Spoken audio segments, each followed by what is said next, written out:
오늘 같이 볼 하나님 말씀은 마태복음 16장 13절로부터 21절까지 말씀입니다. 마태복음 16장 13절로부터 21절까지 말씀, 우리 한 절씩 교독하시고 마지막 절은 합독하도록 하겠습니다. 제가 먼저 보겠습니다.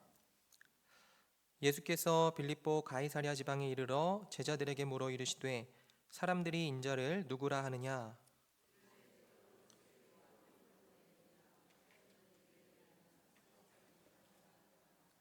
이르시되 너희는 나를 누구라 하느냐?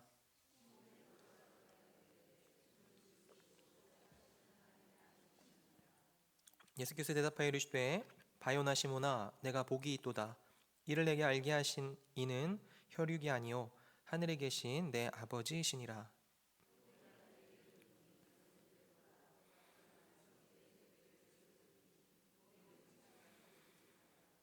내가 천국 열쇠를 내게 주리니 내가 땅에서 무엇이든지 매면 하늘에서도 매일 것이요 내가 땅에서 무엇이든지 풀면 하늘에서도 풀리리라 하시고,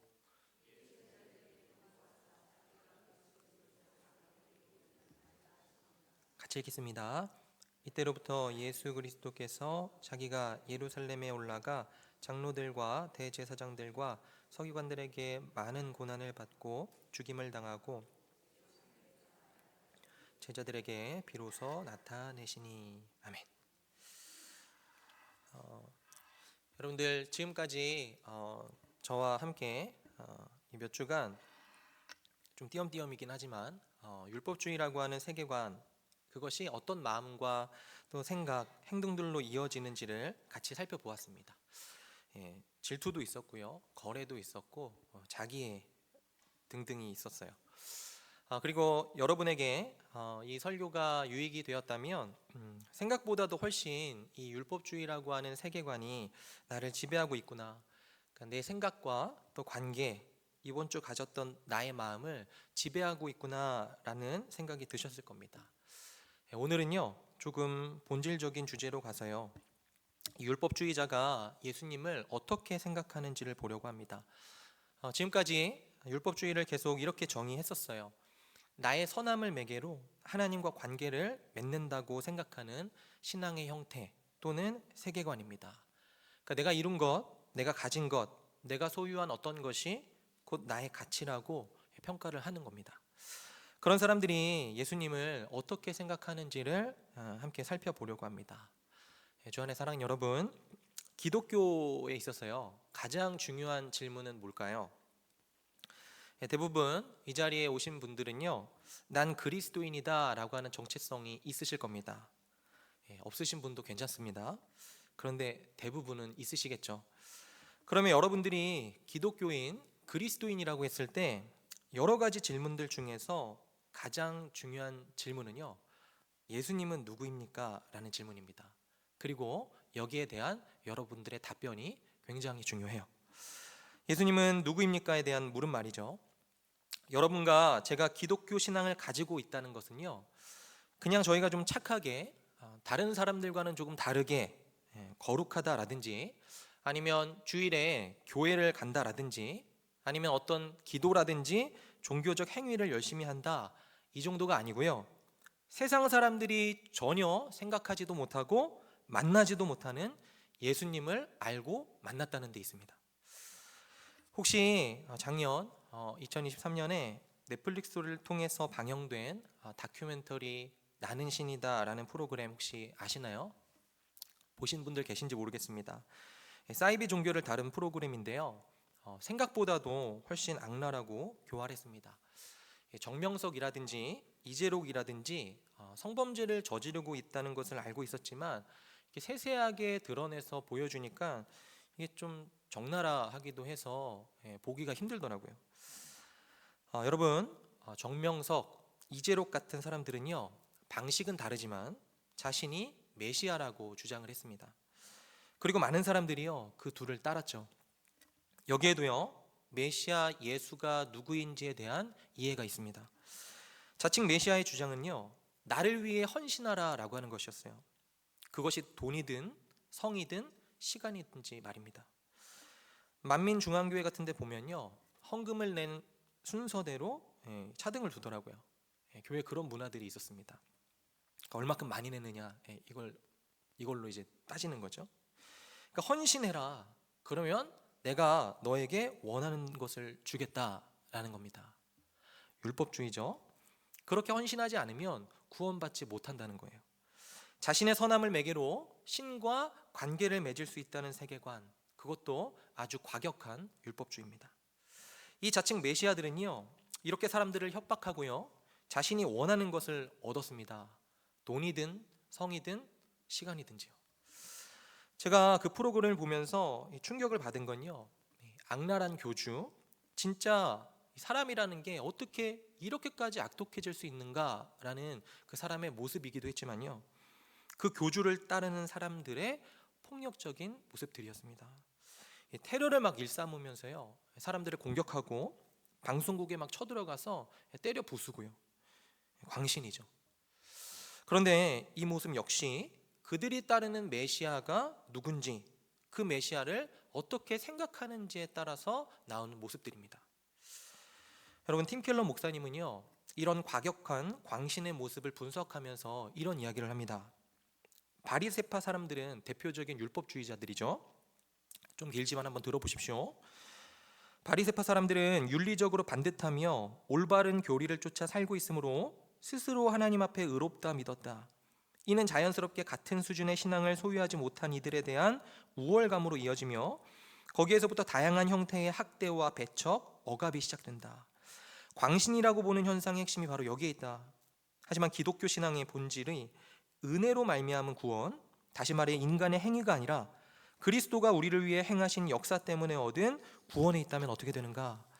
처음부터 끝까지 순전히 은혜로 하나님께 받아들여졌다는 믿음은 그리스도인을 더없이 겸손하게 한다. 광신적인 이들은 그렇지 않다. 이 문장을 잘 들으셨으면 좋겠는데, 이는 그들이 복음에 너무 깊이 헌신해서가 아니라 충분히 받아들이지 못한 탓이다. 저는 이 마지막 문장이 되게 인상 깊었습니다. 이는 그들이 복음에 너무 깊이 헌신해서가 아니라 충분히 받아들이지 못한 탓이다라는 문장이요. 여러분, JMS든 이단 종교를 따르는 신자들은요, 그들이 메시아가 어떤 존재인지 생각하는가에 따라서 행동했습니다. 그리고 이 광신은요, 꼭 이단들에게만 있는 것은 아니에요. 기독교 역사를 보시면 부끄러운 역사들이 굉장히 많이 있었습니다. 과격한 폭력의 역사들이 있었어요. 신자가 아닌 사람들을 배격하고요, 교회가 갖는 힘으로 정치력을 행사하고 또 사람들을 억압하고 그런 일들이 있었어요. 사람들은요, 이 부분을 믿음이 너무 강해서, 예수님을 너무 잘 믿어서 이렇게 행동한다라는 라고 생각하는 경향들이 있는 것 같습니다. 믿음이 너무 세가지고 저렇게 하는 거 아니야? 라고 그렇게 생각을 하는 거예요. 그런데 팀 켈러 목사님은요, 오히려 이렇게 이야기하는 겁니다. 그건 믿음의 대상이 잘못된 것이고 복음에 너무 깊이 헌신해서가 아니라 복음을 충분히 받아들이지 못한 탓이다 라고 이야기하는 거예요. 여러분, 이해가 되시나요? 결국 중요한 건요, 예수님이 누구시고 그분이 우리를 위해서 무엇을 하셨는지입니다. 복음이에요. 여러분, 오늘 본문을 보시면 예수님께서 제자들을 모아놓고 물으십니다. 사람들이 인자를 누구라 하느냐 물으세요. 인자는 여기에서 예수님을 가리킵니다. 사람들이 나를 누구라 하느냐 물으시죠. 그러자 제자들이 14절에서 이렇게 대답합니다. 우리 14절 같이 한번 읽어보겠습니다. 시작. 이르되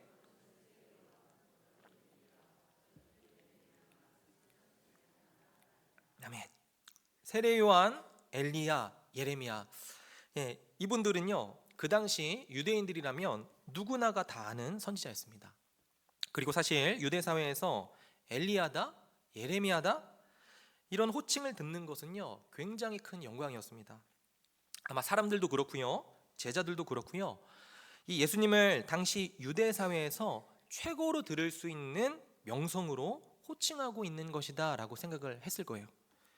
적혀있지 않아서 정확하진 않지만 제자들과 사람들은요, 예수님도 이러한 호칭을 굉장히 만족스러워하시고 기뻐하실 것이다 라고 생각했을 수 있습니다. 왜냐하면 굉장한 명예니까요. 여러분들, 선지자는 위대한 사람이죠. 보통 사람은 아닙니다. 하나님의 말씀을 받아서 그 말씀을 백성들에게 가르쳐서 백성들을 인도해내는 사람들이니까요. 사람들은 자신이 어떻게 살아야 하는지, 하나님의 말씀이 무엇이고 그 말씀을 따라서 사는 삶은 무엇인지 자신에게 계속해서 알려줄 누군가가 필요했습니다. 선지자예요. 그리고 그분을 예수님이라고 생각한 겁니다.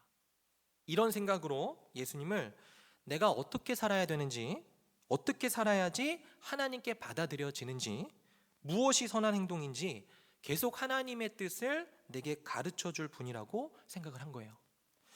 그리고 이런 생각으로 예수님을 간절히 찾았던 인물들이 복음서에 계속해서 나옵니다. 여러분들, 니고데모를 아시죠? 주일에 성경 퀴즈가 있는데 그 범위에 있어요. 요한복음 3장에 나옵니다. 몰래 밤에 예수님을 찾아왔던 니고데모를 아실 겁니다. 그리고 마태복음 오늘 우리가 읽은 본문 조금 뒤에 19장에 가보면요, 부자 청년이 나와요. 부자 청년이 예수님을 찾아옵니다. 그리고 예수님께 찾아가서 그가 했던 질문이요, 굉장히 의미심장합니다. 뭐라고 하냐면요, 선생님이여 라고요. 선생님이여 라고 합니다. 여러분, 이것도요 굉장히 높은 호칭이었습니다. 그리고 물어요. 내가 무슨 선한 일을 하여야 영생을 얻으리까? 질문을 합니다. 주 안에 사랑하는 여러분, 이 질문 안에 부자 청년이 예수님을 어떻게 생각하는지가 들어 있습니다. 이런 거죠. 기본적으로 영생은 하나님의 백성이 된다는 것은 선한 일을 내가 하고요, 하나님께 인정을 받는 거죠. 율법주의입니다. 어떻게 살아야 되는지를 말이죠. 그리고 그 삶은 내가 살고요, 하나님은 나를 받아주시는 거예요. 이것이 신앙생활이라고 생각을 하는 겁니다. 저는요, 지금껏 설교를 하면서 종종 제 설교를 듣고 은혜를 받았다라는 기쁜 소식을 들었습니다. 그런데 종종 힘들다고 하는 슬픈 소식도 들어요. 저도 계속 설교자로 성장을 해야 되잖아요. 그러니까 그런 피드백을 받으면서 성장의 시간을 보내왔고요, 또 지금도 보내고 있습니다. 그런 피드백들이 저를 만들어가는 거죠. 그런데 여러 이야기들 중에서 뇌리에 꽂혔던 이야기가 있습니다. 근데 이건요, 저뿐만이 아니고 저와 같이 설교하고 가르치는 분들이 한 번쯤은 들었을 내용이기도 해요. 이런 피드백입니다. 들어보세요. 기독교가 말하는 복음을, 은혜를 계속 들으면 난 자격이 없지만 하나님의 사랑을 받는다라는 이야기를 들으면 내 삶이 더 무기력해지는 것 같습니다. 내 삶이 더 무기력해지고 의미가 없어 보여요. 도대체 어떻게 살라는 거죠? 적용이 구체적이지가 않습니다. 적용을 어떻게 해야 될지 모르겠어요 라는 질문이에요. 이 질문은요, 한편으로는 뼈 아팠지만 또 어떻게 하면 이 복음을 누리면서 복음 가운데 살아갈 수 있는 삶을 성도님들이 잘 알아들으실 수 있도록 설교할까라고 하는 고민을 하게 했습니다. 굉장히 뼈 아픈 말이었어요. 그런데 당시에 제가 이렇게 답변을 했던 것 같습니다. 전 이 답변이 지혜롭다고 생각하진 않아요. 그런데 이 답변 안에 어떤 부분은 의미가 있기 때문에 말씀을 드리려고 합니다. 이렇게 답했어요. 자격 없는 우리를 하나님께서 그리스도 안에서 사랑해 주신다라는 복음, 은혜를 들으실 때 무기력해진다면, 그러면 형제님에게 삶의 활력을 주고 또 삶을 의미 있게 느껴지게 하는 건 뭔가요? 이렇게 살고 저렇게 살라라고 하는 건가요? 굉장히 기분 나쁘게 얘기했죠. 지금은 더 친절하고 사랑스럽게 이야기할 수 있을 것 같아요. 아무튼 자신의 선함을 매개로 하나님과 관계를 맺는다고 하는 율법주의는요, 그저 예수님을 위대한 선생님, 나의 삶을 어떻게 살아야 할지 알려주는 분 정도로 우리에게 소개를 합니다. 딱 거기까지예요. 예수님은 사람들의 이야기를 듣고 제자들에게 그러면 너희는 나를 누구라 하느냐라고 묻습니다. 그리고 베드로는요, 사람들과 달리 역사에 남을 정말로 놀라운 고백을 하게 되죠. 다들 아시는 그 고백입니다. 주는 그리스도시요 살아계신 하나님의 아들입니다 라는 고백이에요. 사람들은 주를 선지자, 선생님 정도로 생각합니다. 자신이 어떻게 살아야 하는지 알려주시는 분 정도로 생각을 해요. 그러나 주는 그 정도가 아니십니다. 주님은 그리스도십니다. 주는 성경에서 약속한 메시아십니다 라는 거죠.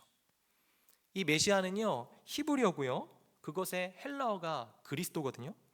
그러니까 주는 모든 선지자와는 다릅니다. 요한과 엘리야, 예레미야가 위대하지만 그들이 그리스도는 아닙니다. 오직 주가 그리스도이십니다. 주는 단순히 하나님의 말씀을 알려주어서 우리의 길을 인도해 주는 정도의 분이 아니십니다. 살아계신 하나님의 아들이세요. 당신은 단순한 인간이 아니시고 하나님이십니다. 우리와는 다르세요. 많은 선지자들은 인간으로서 하나님의 말씀을 받아서 우리에게 전했지만 당신은 하나님의 아들, 하나님이시기에 당신이 하시는 모든 말씀은 곧 하나님의 말씀입니다. 놀라운 고백이죠. 멋있는 고백입니다. 그리고 예수님에 대한 완벽한 이해예요. 예수님께서 이것을 알게 한 이가 혈육이 아니라 하나님께서 너희에게 알려주셨다라고 평가를 하실 정도로요. 그리고 이 고백과 함께 예수님은 베드로라는 이름을 주십니다. 원래는 시몬이었어요. 그런데 반석이라는 그 뜻의 베드로라는 이름을 주시고요, 베드로의 이 고백 위에 교회, 하나님의 백성들을 세우신다 말씀하십니다. 엄청난 칭찬이죠. 문제는요, 그 다음이에요. 이 고백을 듣고 이때부터 예수님이 처음으로 제자들에게 많은 고난을 받고 죽임을 당하시고 3일 만에 살아날 것을 말씀을 하셨습니다. 어떻게 보면 그리스도로서 무엇을 하셔야 되는지를 이야기를 해주신 거예요. 예수님이 그리스도이시고 하나님의 아들이라면 아들로서 이 일을 하신다 이야기를 하는 거예요. 그러자 베드로의 반응이 주목해야 될 반응입니다. 우리 여러분 22절 같이 한번 읽어보겠습니다. 시작. 베드로가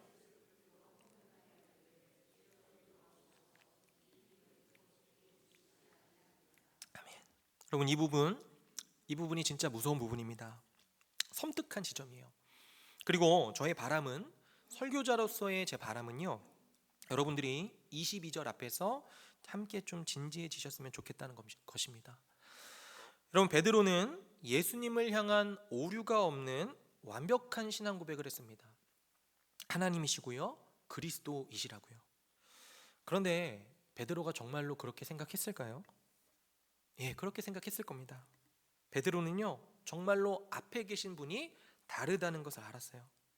그런데 그분이 자신이 바라는 그리스도가 아니자 그분이 하시는 일이 죽고 부활하시는 일이라는 것을 듣자 아마도 베드로는요, 이 부활이라는 것은 들리지도 않았을 거예요.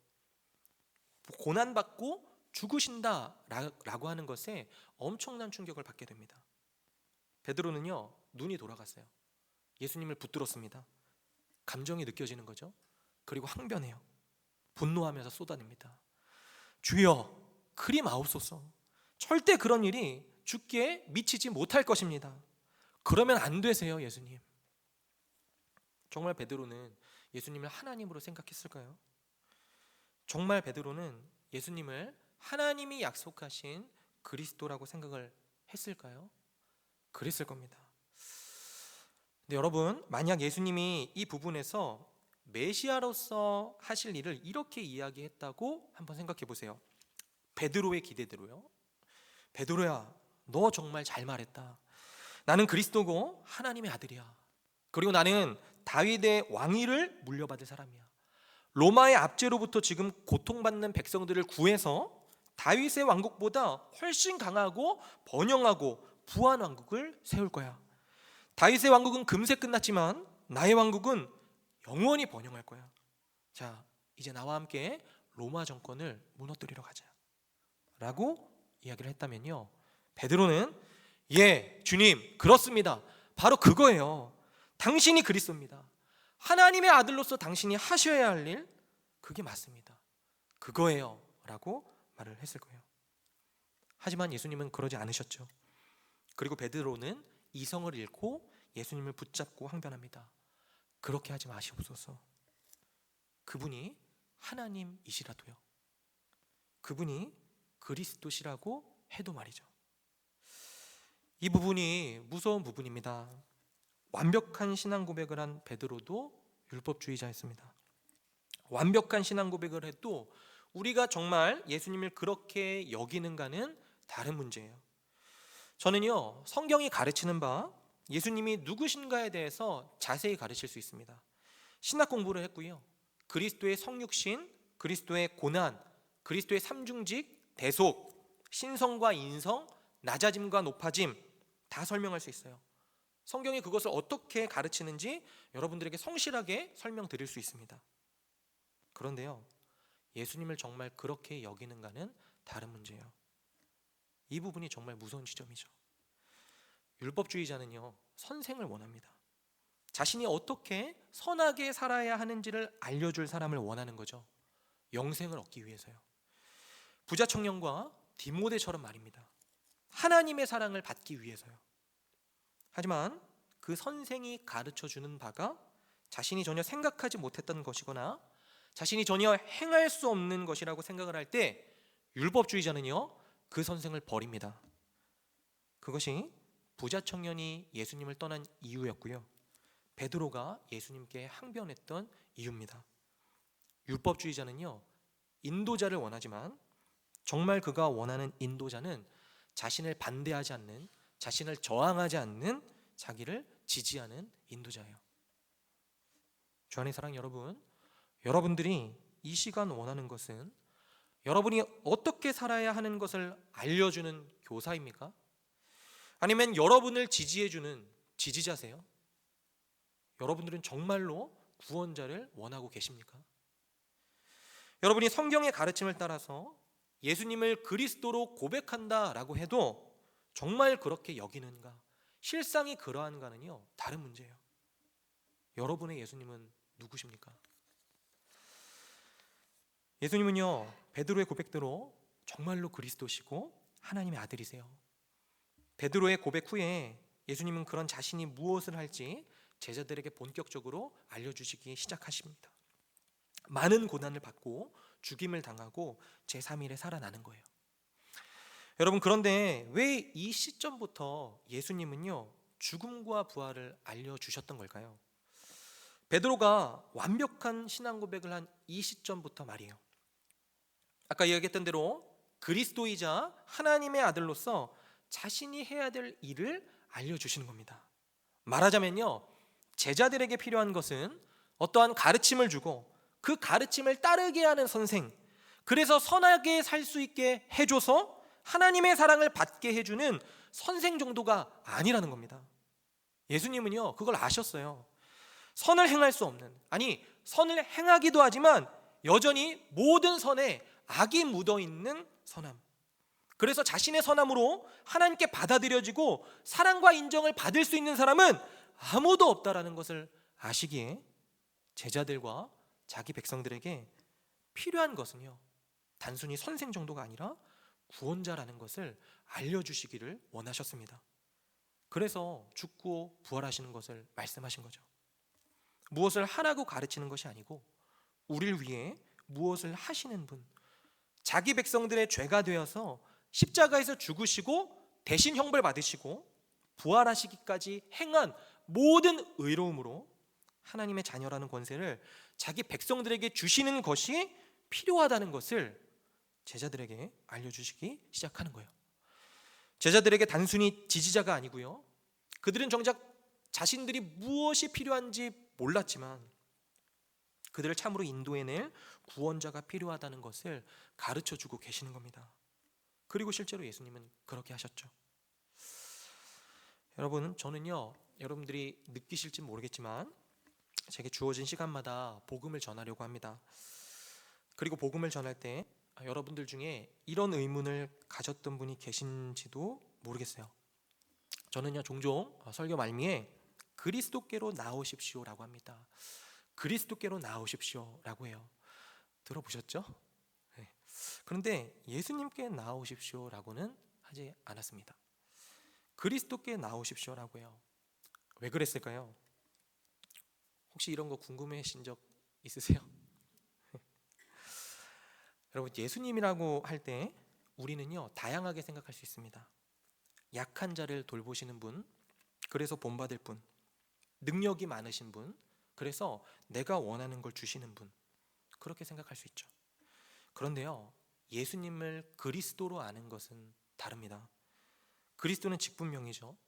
이건 기름 부음 받은 자라는 뜻인데, 이게 구약 성경에 선지자, 제사장, 왕이라는 직분을 명하는 거거든요.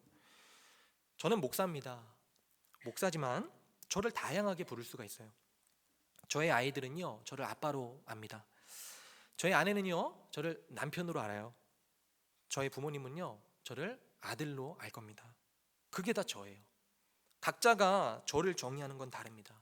그런데요, 목사로 아는 것은 또 달라요.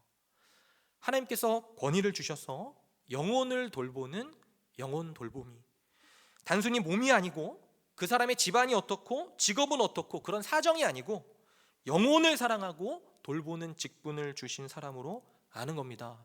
목사로 안다는 건요. 저를 목사로 안다는 건 그런 거예요. 마찬가지입니다. 예수를 그리스도로 아는 것은요, 여러분의 제사장과 선지자의 왕으로 안다는 것인데, 특별히 그분이 행하신 일, 죽으시고 부활하심으로써 자기 백성에게 구원이라는 은혜의 선물을 베푸시는 분으로 예수님을 안다는 것을 의미하는 겁니다. 그러니 그리스도께 나아가십시오 라고 하는 이 말은요, 그냥 단순히 여러분들이 아는 이해 가운데 그 예수님께 나아가라는 말이 아니에요. 은혜로 구원을 베푸시는 분, 자격 없는 자를 죽으심과 부활로써 하나님의 자녀가 되게 하신 분, 그분께로 나아가라는 외침인 겁니다. 이것이 복음이죠. 그리고 모든 거듭난 그리스도인들은요 정말로 예수님을 이렇게 만나고 생각하게 된 사람들입니다. 나는 단순히 선생, 나는 단순히 나의 지지자가 필요한 것이 아니고 구원자이자 나의 삶을 총체적으로 인도해주고 구원해줄 분이 필요하다. 그리고 나는 만났다. 예수님이 바로 그러한 분이시다 라고 하는 거예요. 여러분은 만나셨습니까? 자신을 막으려는 베드로에 대해서 사탄이라고 칭할 만큼 예수님은 베드로만큼이나 강하게 반응하셨습니다. 그리고 말씀하신 그리스도로서의 삶을 계속 사셨죠. 십자가에서 죽으시고 부활하셨습니다. 그리고 예수님은요 오늘 마지막에 우리가 읽은 24절에 이런 이야기를 하십니다. 우리 24절도 같이 한번 읽겠습니다. 시작. 이에 예수께서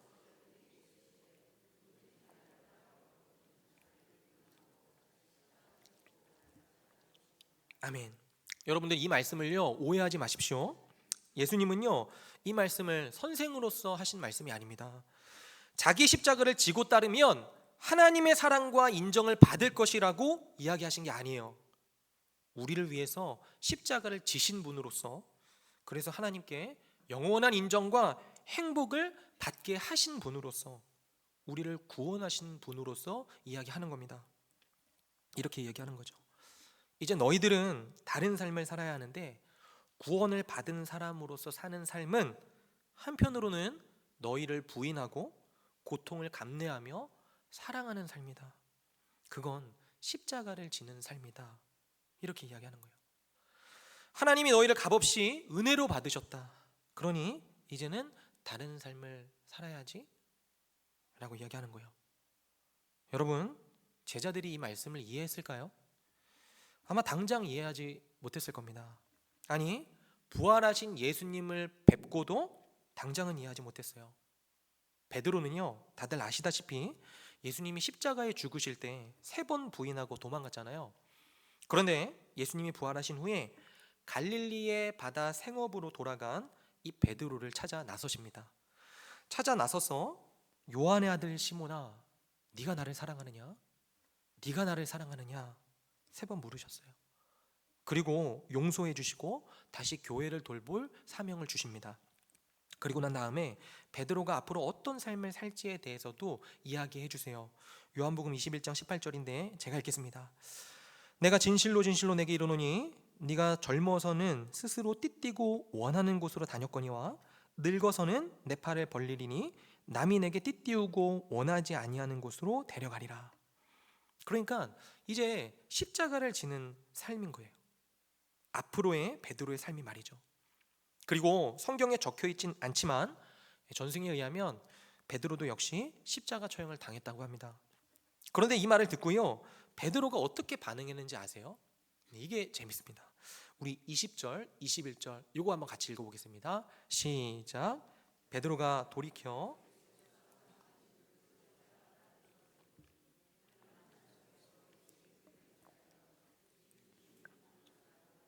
묻던 자더라. 이에 베드로가 그를 보고 예수께 여짜오되 주님, 이 사람은 어떻게 되겠사옵나이까? 네. 예수님이 십자가에 달려 죽으실 때, 죽으신다고 했을 때 베드로는 그리 마옵소서, 그러면 안 됩니다, 당신은 그런 그리스도가 아니십니다, 이렇게 하면서 막았어요. 이번에는요, 자기를 위해서 십자가에 죽으신 예수님이 너도 십자가를 지는 삶을 살 것이다 이렇게 말씀하시자 베드로가요, 양심에 좀 찔렸나 봐요. 그리 마옵소서, 이건요 못하겠는 거예요. 염치 없어서 그런 말은 이제 못하는 겁니다. 하지만 여전히 달갑지는 않아요. 그래서 예수님께 특별히 사랑받는 제자 요한을 가리키면서 묻는 거예요. 예수님, 쟤는 어떻게 되는 거죠? 이렇게요. 그런데요, 이런 베드로가 변했습니다. 후에 예수님께서 보내주신다고 약속하신 성령님을 만났고요, 진짜 예수님이 누구신지 확신하게 되었어요. 그 전에 그도요, 주도 그리스도시요 살아계신 하나님의 아들입니다 라는 고백을 했지만 그가 그리스도이시기에 하신 일이 도대체 나에게 어떤 의미인지는 몰랐습니다. 그러나 성령님이 임재하시고 베드로는요 완벽히 깨달았어요. 그분이 자신의 죄가 되어 십자가에서 죽으시고 그분이 부활하심으로 자기에게 영원한 생명을 주셨다는 것을요. 그리스도가 죽어야 될 죽음이 바로 자신의 죽음이었고, 그렇기에 내가 십자가에 죽을지라도 나는 하나님께 버림받지 아니하고 그 죽음은 잠시뿐인 거지 영원한 생명이 있다는 것을 베드로는 확신하게 되었습니다. 여러분, 후에 베드로가 자기 십자가의 길을 걷는 성도들, 고난받는 성도들에게 쓴 편지가 있습니다. 거기서 베드로는요 이렇게 이야기를 해요. 베드로전서 1장 6절과 7절입니다. 그러므로 너희가 이제 여러 가지 시험으로 말미암아 잠깐 근심하게 되지 않을 수 없으나 오히려 크게 기뻐하는도다. 너희 믿음의 확실함은 불로 연단하여도 없어질 금보다 더 귀하여 예수 그리스도께서 나타나실 때에 칭찬과 영광과 존귀를 얻게 할 것이니라. 우리들의 구원자 그리스도가 우리를 위해 십자가에서 죽으시고 부활하셨기에 하나님의 사랑과 인정을 받는다라고 하는 확신은요, 베드로로 하여금 완전히 다른 삶을 살게끔 했습니다. 시험이 있죠. 하지만 그리스도로 인해 약속된 칭찬과 영광과 그 존귀를 확신하기에 계속해서 사랑하는 신자의 삶을 사는 거죠. 베드로는 변했습니다.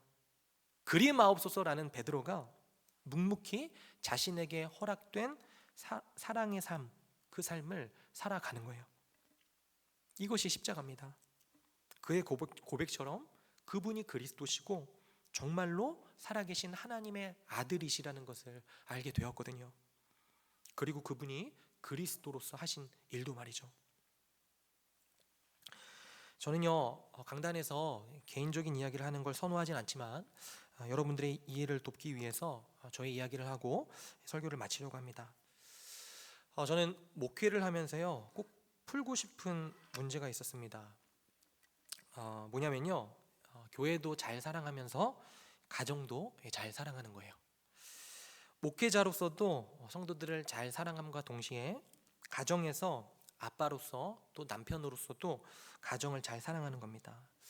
제가 예전에 어깨 넘어서 교역자들의 삶을 바라볼 때 좋은 목회자와 좋은 가장은요 두 마리 토끼 같았습니다. 언제나 좋은 목회자가 되려고 할 때 가정이 희생당하고 한편으로는 고통을 받는 것을 보았고요, 좋은 가장이 되려고 가정을 챙기고 있으면 도리어 방치되는 것 같은 성도님들을 보았습니다. 답을 찾고 싶어 했죠. 그래서 종종 좋아하고 존경하는 목사님들을 만날 땐 이 부분에 대해서 조언을 구하기도 했습니다. 그리고 한 분 한 분 자신의 경험에서 나오는 아주 중요한 통찰들을 주셨어요. 그리고 다 의미 있는 답변들이 있습니다. 이런 거죠.